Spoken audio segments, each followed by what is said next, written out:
we need to talk. I think it's time we should start seeing other people.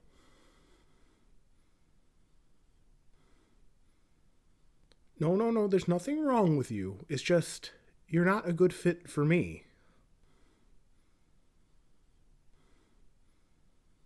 No, no, you can beg all you want, but it's just not going to work out between us. I'm sorry. I wish you all the best, I really do, but I think it's better for both of us if we move on.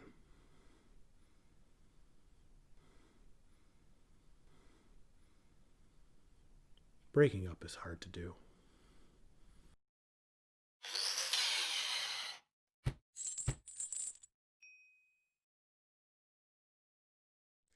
Hello, friendos. This is Chain from Chain of Commander, welcoming you back to discuss today a topic that, well, everybody is super excited for all these new Commander legends that are being spoiled and all these decks that they're discussing that they're going to want to brew and so many new options and strategies and things that are getting new toys to play with. But I figured today is actually kind of a good opportunity with all this in mind to discuss the other end of the spectrum and talk about reasons why maybe it's time to take apart a deck.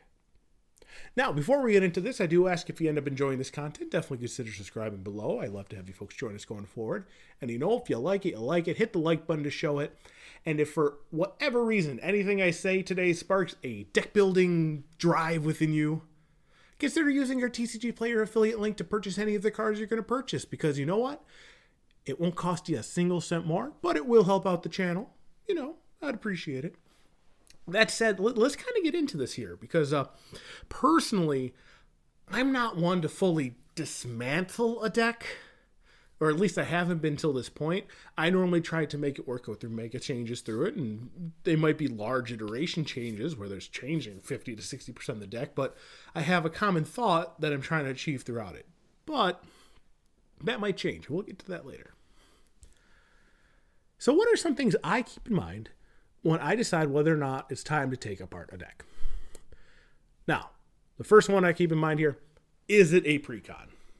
Now, don't get me wrong, I love precons. I have a whole bunch of them behind me here. They are excellent starting points for Magic. You just pick it up, sleeve them up, sit down, and start playing. But I also think that deck building in EDH is one of the strongest ways to speak to your creativity, the strongest way to find your voice in Magic. And I don't see how you can find your voice just playing a 100 list stock list that Wizards of the Coast just hands you. Now, you can start the deck just to learn how to play it, but as you play the deck, you'll find what about the deck you like, what about the deck you don't, and you can start making changes and doing things to the deck to help you achieve the parts you like and eliminate the parts you don't. For example, the Commander 2018 set, Adaptive Enchantments, that's the one that was led by Esther the Masked. I won my Stores pre-release with that deck, sleeved as was with Esther at the helm. And I loved it, and I thought to myself, hey, I'll just keep this deck as is so I have an extra precon, an extra deck on hand. Then I decided, okay, I'll change one card. I'll change one of these random 3-drop creatures to a Corsair Crewfix. Help with the mana. And then the floodgates just opened, and I realized, you know what?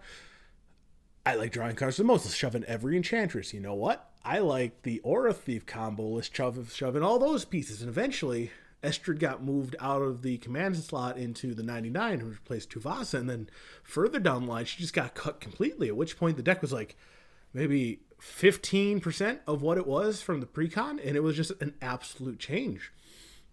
And there is no shame with that because I found my voice in that deck and decided to amplify it. And I expect everybody else to kind of do the same. Now, am I saying you should take apart all your precons? Not really, because sometimes precons are the best things that you could take out into a public forum and just go sit down and not have to worry about outclassing people and stuff like that. But for me, precons aren't long for the world. I can build decks that kind of can fit that power level if necessary. The second thing I keep in mind here is if a deck does not fit my particular meta. Let's say that you play against the same 4 or 5 people every time, and there's just really a range of maybe 8 to 10 decks that you come across, and you design a deck, and it's just severely underwhelming or severely overpowering compared to those other decks. It just gets pub stomped by them, or you pub stomp them. And in the long run, if you're getting pub stomped all the time, you're not having fun. If you are pub stomping, then they're not having fun.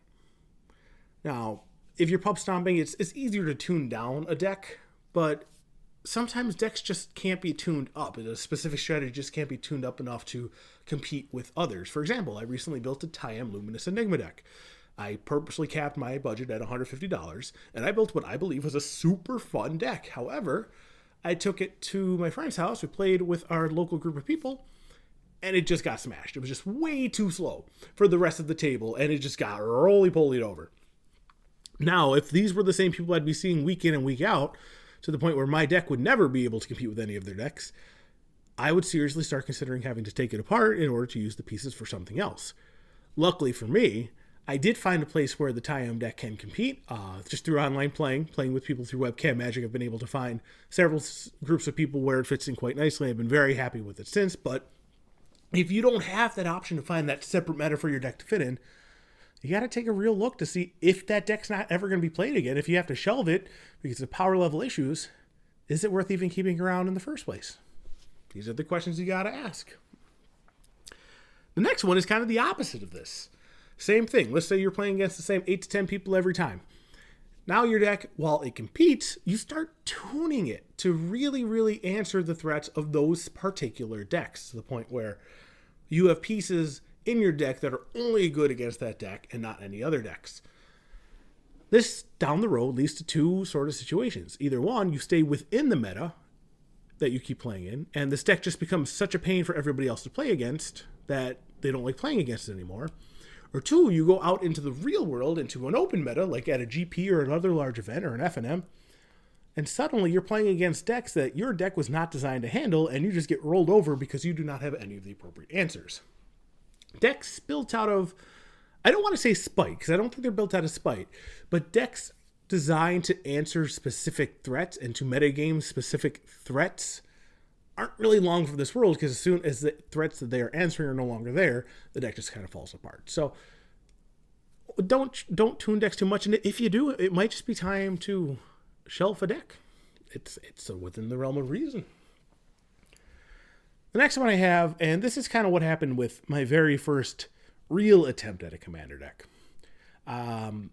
When things don't play as well as you thought they would, you have this great theory in mind. The way this deck's going to work, I'm going to have token doublers and make a bunch of tokens, and I have Tristani, Selesnya's Voice at the helm. I'll gain a bunch of life with those tokens, and then I can win with things like Felidar Sovereign or Aether Flux Reservoir and stuff like that. And it's going to be great. It'll be a very tough thing for people to interact with, life gain.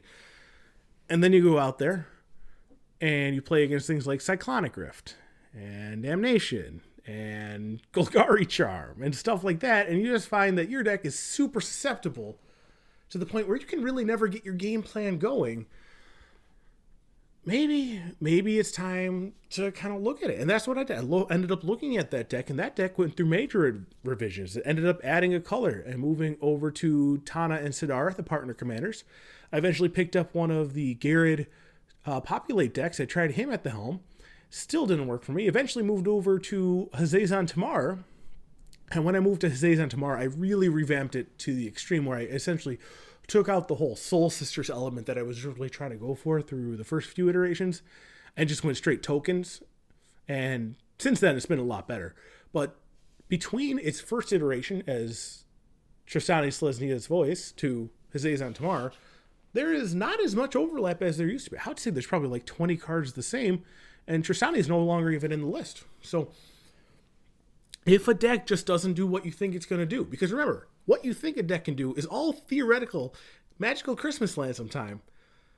In practice, it quite often doesn't do what you want it to do.